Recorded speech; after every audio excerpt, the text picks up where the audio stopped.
화요일의 데이트 정의당 노회찬 원내대표 자리에 함께했습니다. 안녕하세요. 네, 안녕하세요. 반갑습니다. 예, 반갑습니다. 김호중 공장장이 일주일간 휴가를 갔습니다. 사실 이제 문자도 막 보내주시는 게 총수 안 나오는겨, 김호중 어디 갔노, 나와라, 뭐 이런 식의 문자도 들어오고 있는데 네. 공장장 없는 동안 혹시라도 뭐 불편하셨던 거 이번 기회에 좀 마음 편히 말씀을 좀 해주시면 좋겠고요. 총수가 유럽 쪽으로 갔다고 하는데 공장장이 뭐 최순실 돈 찾으러 갔을까요? 아, 그렇습니까? 공장장 지금 없기 때문에 제가 이제 솔직하게 말씀드리면 제가 그 공장장을 처음 본 게 한 거의 20년 다 돼 가거든요. 15년 전인가 그 딴지일보 처음 만들고 할 때 홍대 앞에서 길거리에서 이렇게 만났는데 그때에 비해서 용모가 많이 이렇게 개선됐어요. 개선된 거예요? 예. 그래서 인간에게 무한한 가능성이 있다는 걸 보여주고 있는. 아니 앞으로도 더 개선될 수도 있지 않겠는가 생각돼요. 지금 일반적인 사회적 인식과 정반대되는 말씀을 해주셔서. 그게 굉장히 개선됐다는 거죠. 지금 그게 개선된 겁니까? 본인도 자신감을 가져야 돼요. 더 개선될 수 있다는 거죠. 전혀 뜻밖의 말씀을. 스위스 갔다는 소문도 있던데. 돈을 찾으러 간 건지. 아니면 쓰고만 올 것인지. 그럼 이제 갔다 온 뒤에 한번 보고를 받아야 될 것 같은데요. 수사를 해야 될 것 같습니다. 제가 생각했을 때는.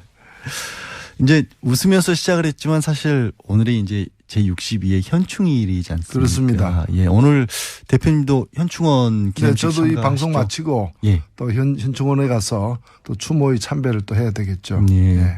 사실 지난 뭐 박근혜 정권에서도 그랬었고 이제 보수 정권에서 안보를 굉장히 강조를 많이 하면서도 방산비리라든가 이런 끊임없는 안보 장사도 끊이질 않았거든요. 어떻게 보면 현충일의 정신에 가장 반하는 일들도 많이 벌어졌다라고 생각이 되는데 그 부분에 대해서 혹시 해주실 말씀 있을까요? 이 뭐 상징적으로 보자면은 이 오늘이 이 나라를 위해서 희생하신 분들을 추념하는 날이지 않습니까?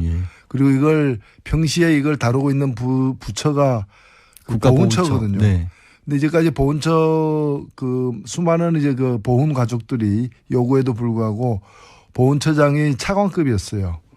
지금 이번 정부 들어와 가지고 정부 조직법을 지금 개편하고 있는데 그 어제 개정안에 대한 보고를 받았습니다만은 이번에 보훈처장을 장관급으로 격상하는 내용이 들어 있어서 물론 그것이 다는 아니겠습니다만은 이 보훈 문제를 또는 나라를 위해서 희생한 분들에 대한 우리 국민적 예우를 어떻게 다루느냐. 하나의 어떤 시금석이 되지 않을까 저는 그렇게 생각을 하고 있습니다. 사실 이제 현충일이기도 하고 사실 국민들은 보면 저도 이제 국립묘지를 가고 그럴 때 보면 묘비들 보면 항상 가슴이 먹먹해지고 그렇거든요. 근데 국민들은 이렇게 나라를 위해서 열심히 희생을 했는데 정작 높은 분들이 그런 자세가 있느냐. 이번에 사드 보고 누락이 있었지 않습니까? 청와대에서 어제 발표하기로는 국방부 국방정책실장이 뭐 그렇게 보고를 누락했다. 그래서 일단은 직무 배제 이렇게 하는 건데 이 보고 누락 경위 같은 것들이 미국하고 비공개 합의를 있었기 때문에 그랬다라는 거 이것 자체가 굉장히 석연치가 않아요. 미국하고 비공개라는 거는 사실은 언론을 통해서 얘기하지 말라는 뜻이죠. 그렇죠. 언론에 얘기하지 말라는. 그러니까 지난 정부의 황교안 그 대통령 권한 대행에 대해서도 보고했다는 거 아닙니까? 그 미국의 당부가 있었음에도 불구하고 결국에는 이 기밀을 갖다가 함께 다뤄야 될 어떤 그런 직속 상관들에 대해서도 감췄다는 거죠. 정파적으로 감췄다는 거죠. 정치적인 문제라는 거죠. 그러니까. 그래서 저는 의도가 대단히 불순하고 그 자체가 사실은 잘못된 그 행위죠. 자기 임무를 위반한 거죠. 그래서 국방정책실장 선에서 이렇게 끝날 문제는 사실 아니라고 봅니다. 그럼에도 불구하고 아마도 좀 미국을 의식해서 더 이상의 확산을 막기 위한 조치가 아닌가 이런 생각도 들고요. 아니 말씀하신 것처럼 그러면은 한민구 국방장관이나 김관진 전 국가안보실장 사실은 나아가서는 황교안 권한대행에게 보고는 했었다고 하니까 하다못해 황대행이라도 이제 문재인 대통령에게는 정권 2학기에 이런 부분을 알려줬어야 하는가 하는 생각이 드는 게 당연한 거 아닐까요? 그걸 뭐 당연하고요. 못했다면은 그걸 이어받아서 해야 될 사람이 이제 한민구 장관이죠. 왜냐하면 김관진 안보실장은 이미 그만둔 상태였기 때문에. 그런데 이제 한민구 장관도 그렇게 하지 않았고 결국에는 이제 애초에 그 문서를 갖다가 실무자에게 그 삭제하도록 지시한 사람은 국방정책실장인데 그 삭제된 문서를 본 사람은 또 한민구 장관 아니겠습니까? 봤다는 거잖아요. 분명히 그렇죠. 보고 본인도 그거에 대해서 아무 말 안 했기 때문에 통과가 됐을 거 아니에요. 그렇습니다. 아, 참. 이번에 또 사드와 관련돼서 얘기 나온 게 꼼수 논란이 참 끊이질 않는데 네. 환경영향평가도 이게 뭐 피하기 위해서 33만 제곱미터 이거를 밑으로 설계하면서 무슨 말발굽 모양으로 땅 모양을 만들어 놨다고 해요. 이렇게 해서 간이 통과를 시켰다고 하는 건데 만약에 이런 부분을 다시 한다면 사드 배치가 지금 중단될 수도 있는 상황이라고 보세요. 어떻게 봐야 될까요? 예, 뭐 사드 배치는 매일매일 해 뭐 꼭 한다기보다는 일정한 이미 그 발사대 2대가 현지에 배치돼 있고 레이더는 그 현재 지금 가 있는 것이고 나머지 4개의 발사대가 지금 배치가 안 된 상태이고 부지는 사실은 확정은 됐지만 조성은 안 돼 있는 예. 그런 상태입니다. 그렇기 때문에 여러 가지 앞으로의 어떤 그 공사가 필요한데 이런 걸 하기 전에 즉 배치를 실질적으로 이렇게 하기 전에 완료하기 전에 환경영향 평가를 해야 되고 그거는 전체 부지된 평가여야지. 70만 평방미터가 그렇죠. 넘죠 사실은. 그걸 갖다가 이렇게 용이하게 타고 넘기 위해 가지고 잘라가지고 한다거나 이런 식으로 눈속임을 갖다 해서는 안 된다고 생각됩니다. 제대로 해야 된다고 봅니다. 일단 제대로 한다면은 그 뒤엔 필요성은 다시 별개의 문제라는 말씀으로 제가 이해를 할 것 같고요. 방위비 분담금을 사드 비용으로 또 쓴다라는 얘기까지도 나오고 있습니다. 그러니까 한미 상호 방위 조약에 의해서 방위비 분담금이 있고 미국이 쓸 수 있는 우리가 내는 돈을 미국이 쓸 수 있는데 그 돈을 다시 사드 비용으로 전용할 수 있다라는 얘기가 일부 언론에서도 보도를 했단 말이에요.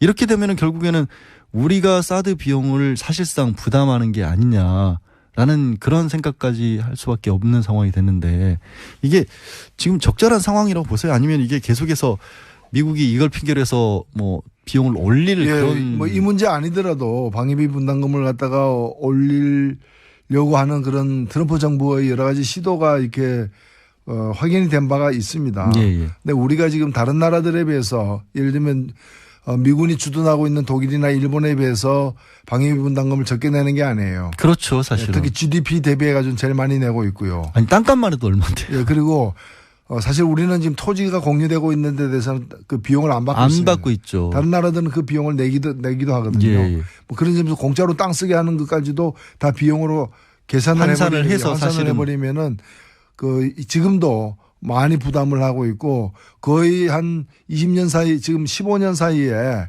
우리가 내고 있는 지출하고 있는 방위비가 그 방위비 분담금이 2배로 늘었어요. 그렇게 계산하면 솔직히 우리가 뭐 15년 사이에 월급이 2배로 는 사람이 있습니까? 그거 생각하면 많이 지금 부담하고 있기 때문에 신중해야 된다고 봅니다. 예, 알겠습니다. 사드 관련 문제는 여기까지 좀 마무리를 하고요. 국회 상황을 짚어봐야 될 것 같아요. 현재 내일부터 이제 정말로 국회가 뜨거워질 것 같은 게 당장 김상조 공정거래위원장 후보자 인사청문 보고서 채택을 앞두고 있지 않습니까? 네네. 일단은 정의당 내부에서 김 후보자에 대해서는 어떻게 평가를 하고 있습니까? 예, 저희들은 뭐 누구라도 공정하게 정말 객관적으로 검증을 해야 된다고 봅니다. 그런데 김상조 공정거래위원장에 대해서는 굉장히 많은 어떤 의혹이 있는 양 제기가 되었습니다. 예. 그래서 저희들도 그걸 하나하나 낱낱이 이렇게 세부적으로 들여다봤는데 사실 공직 후보자로서 이렇게 그 청문회에 올라서는 사람들 중에서는 꽤 좀 상위급이 아닌가. 상위급이다. 예. 그래서 소문은 무성했지만은 별로 먹을 게 없는 잔치처럼 별로 문제점들이 드러나지 않아서 저희들을 볼 때는 물론 이제 완벽하게 어떠한 법률도 위배된 바 없는 건 아닙니다. 주민등록법 위반한 점도 있는 것이고 다 있지만은 기본적으로 그게 이제 불법성의 어떤 정도라거나 또는 그 고의성의 문제라거나 반복되었느냐의 문제라거나 문제가 심각하냐 등등을 살펴봤을 때 적격이다. 이렇게 보고 있습니다. 그런데도 불구하고 일단 자유한국당 같은 경우에는 자유한국당에서는 이거를 국회 일정 거부까지 하겠다, 보이콧하겠다, 일방적으로 만약에 강행을 할 경우에는 이런 식으로까지 나오고 있어요. 자유한국당의 이런 대응에 대해서는 어떻게 평가를 하실 수 있어요? 예, 뭐 자유한국당이 자기들의 생각을 갖는 거야 누가 뭐라고는 할 수 없을 텐데 예. 문제는 뭔가면은 국회가 자유한국당만으로 구성된 게 아니잖아요. 그거야 그렇죠. 제일 예. 야당이니까 어찌됐든. 제일 야당이지만은 지금 국회의 그 의석의 3분의 1만 차지하고 있을 따름이고 나머지 3분의 2를 차지하고 있는 4당의 경우에 찬성하는 당도 있고 그 좀 반대하는 당도 있지만은 일단은 청문회를 열어가지고 통과는 시키자라는 데 대해서는 이의가 없거든요. 그러면 3분의 2가 자기하고 견해가 다르다고 해가지고 3분의 1을 견해를 가지고 있는 쪽이 국회를 보이콧한다. 만약 자기하고 견해가 같으면 나머지 부분들이 할 거 아니에요. 예. 그럼 다를 때는 안 할 거면 어느 경우든 3분의 1의 견해가 우선적으로 반영돼야 된다는 얘기인데 이런 억지가 세상에 어디 있습니까? 그럼 작년에 우리 국민들이 그 총선을 왜 했습니까? 예. 국민들이 총선해가지고 그 당을 3분의 1로 만들어 놓은 거거든요. 예. 그렇기 때문에 국민들 뜻에 따라야 되는 거죠. 예, 그렇죠. 사실 그런데 이낙연 지사 인준할 때는 아예 또 국회 들어가지도 않았었고 그러다 보니까 이런 얘기가 나오는 게 사실 더불어민주당 추미애 대표는 이제 자유한국당이 이른바 김상조 때리기를 하는 게 뒤에 재벌이 있는 게 아니냐 이런 얘기가 나돈다는 그런 것까지도 언급을 했어요. 물론 이제 자유한국당은 뭐 이게 명예훼손이다라고 맞서고 있고 이런 식으로 만약에 정말로 재벌을 비호하기 위해서 이게 공정거래위원장 후보를 때리는 게 이게 가능한 상황입니까? 국회가 자유한국당이? 이 김상조 후보자에 대해서 제기되는 의혹들이 실제로 다른 공직 후보자들에 비해서도 굉장히 이제 좀 작은 의혹들인데 이걸 갖다가 굉장히 크고 강하게 이렇게 소문난 잔치처럼 이걸 몰아치는 것은 그 진짜 문제가 있어서라기보다는 문제 있는 것처럼 만들어서 낭만시키거나 아니면 앞으로 공정거래위원장으로서의 그 활동을 갖다가 제대로 못하게끔 상체기를 많이 내자라는 그런 의도가 있는 게 아니냐는 의혹이 있는데 저는 그 의혹이 근거가 없다고 생각지 않습니다. 왜냐면은 우리가 다 잘 알고 있는 것처럼 자유한국당에게 재벌은 오랜 고객 아닙니까? 그리고 주요 고객 아닙니까? 그리고 또 이 두 집단이 하나의 경제 권력이고 하나는 정치 권력인데 오랫동안 협치를 해온 거 아니에요? 이 자유한국당 이 협치를 우리가 좀 학술용어로다가 정경유착이라고 부릅니다. 그게 그렇게 연결돼. 그리고 이 협치의 가장 잘못된 어떤 그 사건이 바로 박근혜 국정농단이 뭡니까? 자유한국당. 이라는 정치 권력과 그리고 정경련이라는 그 재벌 당신은 물론 새누리당이었습니다만은 그의 어떤 잘못된 만남 부적절한 관계를 지속하다가 생긴 사고 아니에요. 그렇기 때문에 저는 자유한국당이 분명히 알아야 될 그 자유한국당의 오랜 고객 그리고 협치 관계 그 내연의 관계인 정경련 그 정경련이 국민들에 의해서 해산 요구를 당하고 있거든요. 그런 마당에 이제 이 오랜 고객과의 관계를 끊어야 됩니다. 이 관계를 끊지 않는다면은 자유한국당도 정경련과 함께 해산당할 것이다. 협치가 여소야대 전국에 필요한 게 아니라 자유한국당과 지금 정경련이 재벌들이 해오고 있습니다. 그러니까 국회를 이루고 있는 다른 정당들과 협치해야 되는데 자꾸 이제 정경련하고 협치하고 있는 거죠. 오늘 크게 한 수 배웠습니다. 지금 근데 이런 분위기에서 사실은 이제 정의당의 지금 정의당 같은 경우는 어쨌든 더불어민주당과 많이 뭐 그 결을 같이 하는 부분이 많이 나오고 있는데 저희들은 그런 게 아니고요. 더불어민주당과 결을 같이 하는 게 아니라 국민의 상식과 결을 함께 하고 있습니다. 역시 노회찬 의원이십니다.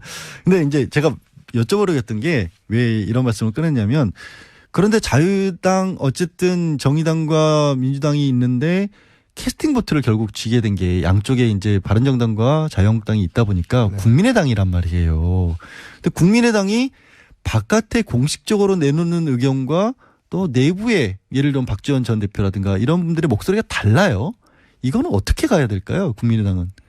저는 뭐 이번에 김상조 공정거래위원장 내정자에 대해서는 박지원 전 대표나 김성식 그 정책위 의장 이런 분들이 좀 국민들의 상식을 좀 반영하는 발언을 하고 계신 걸로 알고 있고요. 그분들이 상식이라는 거. 예, 그리고 아직 이게 확정이 된 건 아니죠. 내일 그 의원총회를 다시 열어서 최종 결정하겠다고 하니까 제가 볼 땐 뭐 큰 문제가 없으리라. 오히려 국민의당도 통과를 시키리라는 쪽에 더 무게를 두고 계신 거네요, 그러면? 예, 뭐 국민의 당이니까.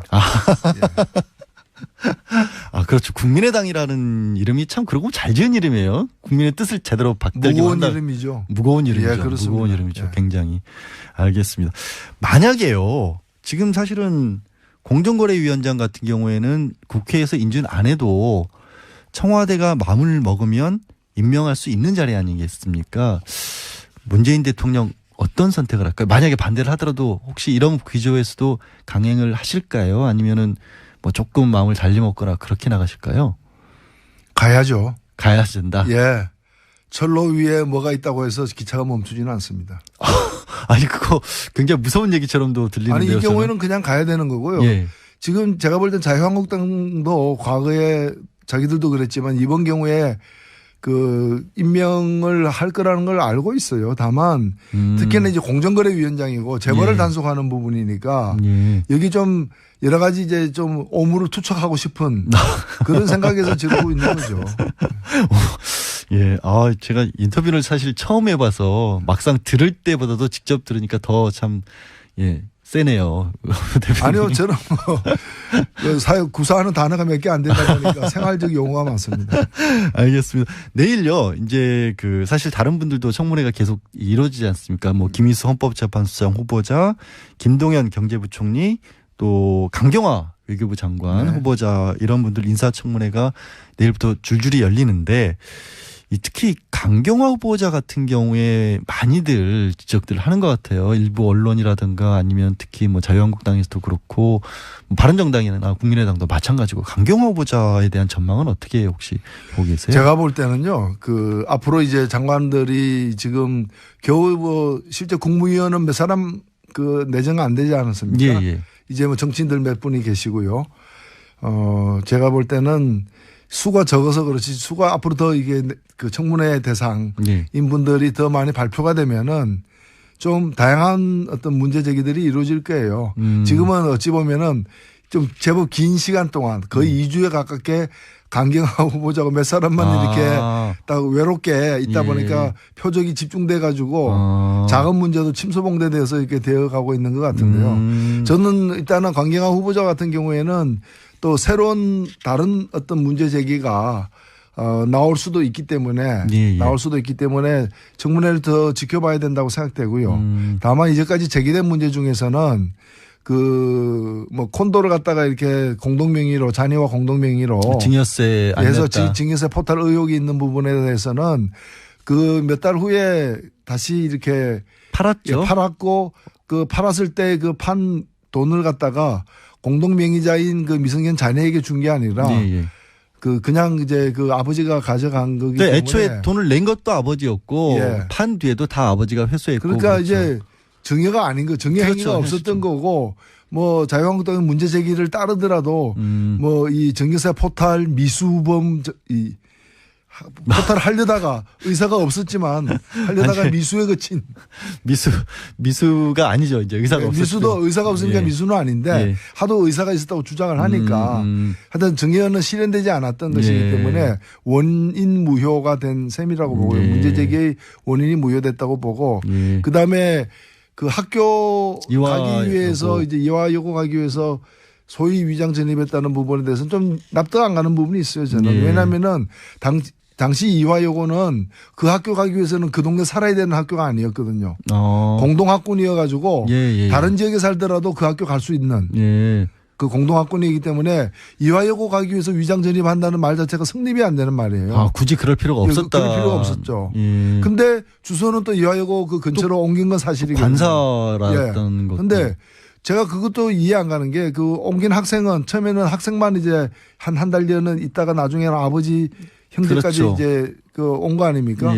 그런데 그 학생은 미성년이잖아요. 미성년은 세대를 구성할 수 없으니까 세대주 전입이 안 되거든요. 그렇죠. 그럼 다른 사람의 다른 세대주의 동거인으로 들어갔다는 얘기인데 그럼 그건 누구인지 그리고 그런 편의는 왜 봐줬는지에 대해서 좀 소상하게 해명을 하면은 큰 문제가 없지 않겠는가. 네. 저는 뭐 그렇게 생각합니다. 이제 대표님 표현을 빌자면 이제 협치 관계에 있고 고객의 만족을 위해서 자유한국당은 목소리를 크게 내고 있을 뿐 해명이 제대로 되면 큰 문제가 없을 수 있다라고 보시는. 그리고 오히려 자유한국당의 사실은 제가 뭐 넘겨짚으면은 정통 외교부 관리가 아닌 어떤 강점과 장점도 있지만 예. 또 뭐 이 4강과 직접 이렇게 다뤄보지 않은 4대 강국을 직접 다뤄보지 않은 이제 주로 유엔에서 다자간 협정이나 인권 문제에 치중했던 전문가이기 때문에 4강 외교를 제대로 할 수 있는가라는 문제 제기가 보수 일각에서 있어요. 그러면 그런 걸 가지고 외교와 관련된 여러 가지 노선이라거나 정책적 준비라거나 이런 걸 갖다가 검증하는데 능력 검증을 해야지. 예, 심혈을 기울여야지. 좀 엉뚱한 데 자꾸 파고 있는 거 아니냐. 보수 세력으로서도 직무를 유기하고 있다. 저는 그렇게 생각합니다. 알겠습니다. 지금 또 어제 이제 문재인 정부가 계속해서 강조해 왔던 일자리 관련돼서 그러니까 내일 추가 경정 예산안 11조 2천억 원 가량을 국회에 제출하겠다고 밝혔습니다. 이렇게 11조를 들여서 11만 개 일자리를 만들겠다는 게 이제 핵심이겠죠. 여기에 대한 정의당의 평가는 어떻습니까? 예. 뭐 저희들은 뭐 절반은 좀 긍정적으로 평가를 하고 또 절반은 예. 과거의 추경 편성의 어떤 한계를 답습한 부분도 없지 않다는 좀 그런 따끔한 말씀도 드리고 싶은데요. 예. 우선 일자리 중심으로 이렇게 추경을 편성한 것은 굉장히 높게 평가할 만하다고 예. 보고요. 두 번째는 뭔가 하면은 새로운 어떤 재원을 갖다가 국민의 이제 채권을 발행한다거나 해서 국민의 어떤 재정적 부담을 늘리면서 그걸 재원으로 추경을 편성한 게 아니라 남는 돈. 기존 세수가 많이 있다. 세수가 늘어난 것 등을 가지고서 그 한계 내에서 이제 편성했다는 점에서는 평가할 만하다. 네. 이렇게 생각이 되고요. 네. 다만 이제 일자리 문제는 이제 나중에 아마 이거 다 논란이 될 것이기 때문에 제가 말씀을 드립니다만은 실제 공무원 일자리 늘린 거는 12,000개밖에 안 돼요. 그렇죠, 사실. 예. 그리고 왜 공무원 일자리 늘리냐라고 볼멘소리 하는 그 정치 세력들도 있는데 예. 이 일자리가 공무원 중에도 소방관, 교사, 경찰 고사. 안 그래도 국민들의 어떤 편익을 위해서 하는 일자리이기 때문에 이거는 다른 나라에 비해서도 우리가 공무원 전체도 그렇지만 이런 류의 공무원 수가 절대 부족입니다. 이게 다 국민들의 안전하고 관계되는 부분이고 편익하고 관계되는 부분이거든요. 그래서 이걸 늘린 것 자체는 전혀 문제가 되지 않는다고 보고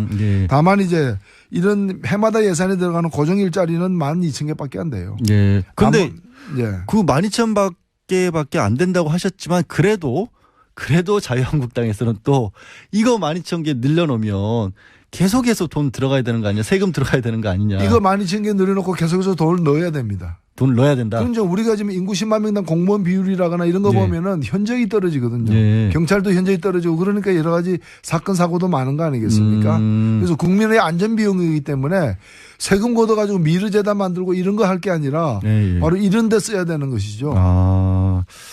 예, 알겠습니다. 좀 시간이 많이 남지 않아서요. 다른 당 상황 계속 자유한국당 얘기를 좀 해오긴 했습니다만은 사실은 홍준표 전 경남지사 공항에서 돌아오는 장면 보셨죠? 그 많은 지지자들까지 모아서. 그런데 막상 또 자기 자유한국당 내에 대해서는 뭐 바퀴벌레 뭐 이렇게 얘기를 했기 때문에 당권 도전을 하는 홍준표 지사에 대해서 뭐 반대에 있는 홍문정 의원은 잠이 안 올 지경이다라는 식으로까지 불편한 심기도 드러내고 있어서 홍대 비용이다는 얘기가 나오고 있는데 홍 전 지사 당권 장악 가능할까요? 홍준표 지사의. 그 자유한국당이 결정할 문제죠. 문제고 뭐 별다른 그 당권 장악할 만한 자격과 능력이 있느냐의 문제와 또 한국 보수를 대변할 수 있는 분이냐의 문제와 그다음에 그 내 경쟁자가 있느냐의 문제는 딴 문제이기 때문에 어찌 보면은 그 문제가 이제 많죠. 잠이 안 온 분도 계실 정도니까. 그런데 그 내 다른 경쟁자가 없으면 또 되지 않겠습니까? 어찌 보면은 자유한국당의 어떤 철학과 정신과 가치관, 윤리 이 모든 걸 갖다가 가장 잘 보여주고 있는 인물인 것은 분명하다. 이렇게 생각됩니다. 그게 분명하게 보여주고 있는 분이라고 생각을 하세요? 자유한국당이 원래 그런 당이에요. 예. 자유한국당에서 반론이 있으시다면 늘 말씀드리지만 반론 보장해 드립니다. 아니 반론이 있다면은 예. 그 홍준표 당대표를 안 만들어야죠. 반론이 있으면 홍준표를 당대표로 만들지 마라. 홍준표 지사를. 예, 명쾌하게 정리를 역시 해주셨습니다. 더 듣고 싶습니다만 시간이 역시 부족하네요. 오늘 말씀 고맙습니다. 지금까지 오늘 말씀 고맙습니다. 예, 용모가 단정한 또 우리 양준 의원님하고 같이 하니까 좋습니다. 예, 반갑습니다. 예, 고맙습니다. 예, 지금까지 정의당 노회찬 원내대표셨습니다. 화요일의 데이트 정의당 노회찬 원내대표 자리에 함께했습니다. 안녕하세요. 네, 안녕하세요. 반갑습니다. 예, 반갑습니다. 김호중 공장장이 일주일간 휴가를 갔습니다. 사실 이제 문자도 막 보내주시는 게 총수 안 나오는 게요. 김호중 어디 갔노 나와라 뭐 이런 식의 문자도 들어오고 있는데 네. 공장장 없는 동안 혹시라도 뭐 불편하셨던 거 이번 기회에 좀 마음 편히 말씀을 좀 해주시면 좋겠고요. 총수가 유럽 쪽으로 갔다고 하는데 공장장이 뭐 최순실 돈 찾으러 갔을까요? 그렇습니까? 공장장 지금 없기 때문에 제가 솔직하게 말씀드리면 제가 그 공장장을 처음 본 게 한 거의 20년 다 돼 가거든요. 15년 전인가 그 딴지일보 처음 만들고 할 때 홍대 앞에서 길거리에서 이렇게 만났는데 그때에 비해서 용모가 많이 이렇게 개선됐어요. 개선된 거예요? 예. 그래서 인간에게 무한한 가능성이 있다는 걸 보여주고 있는 앞으로도 더 개선될 수도 있지 않겠는가 생각됩니다. 지금 일반적인 사회적 인식과 정반대되는 말씀을 해주셔서. 그게 굉장히 개선됐다는 거죠. 지금 그게 개선된 겁니까? 본인도 자신감을 가져야 돼요. 더 개선될 수 있다는 거죠. 전혀 뜻밖의 말씀을. 스위스 갔다는 소문도 있던데. 돈을 찾으러 간 건지. 아니면 쓰고만 올 것인지. 그건 이제 갔다 온 뒤에 한번 보고를 받아야 될 것 같은데요. 수사를 해야 될 것 같습니다. 제가 생각했을 때는. 이제 웃으면서 시작을 했지만 사실 오늘이 이제 제62회 현충일이지 않습니까? 청와대에서 어제 발표하기로는 국방부 국방정책실장이 뭐 그렇게 보고를 누락했다. 그래서 일단은 직무 배제 이렇게 하는 건데 이 보고 누락 경위 같은 것들이 미국하고 비공개 합의를 있었기 때문에 그랬다라는 거 이것 자체가 굉장히 석연치가 않아요. 미국하고 비공개라는 거는 사실은 언론을 통해서 얘기하지 말라는 뜻이죠. 그렇죠. 예, 언론에 얘기하지 말라는. 그러니까 지난 정부의 황교안 그 대통령 권한 대행에 대해서도 보고했다는 거 아닙니까?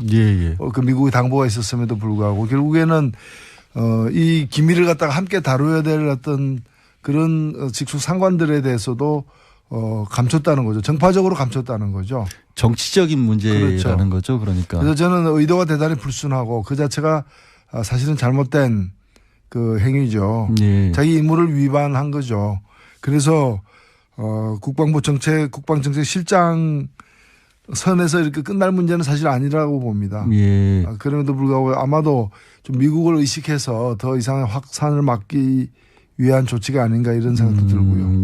아니 말씀하신 것처럼 그러면은 한민구 국방장관이나 김관진 전 국가안보실장 사실은 나아가서는 황교안 권한대행에게 보고는 했었다고 하니까 하다못해 황대행이라도 이제 문재인 대통령에게는 정권 2학기에 이런 부분을 알려줬어야 하는가 하는 생각이 드는 게 당연한 거 아닐까요? 그걸 뭐 당연하고요.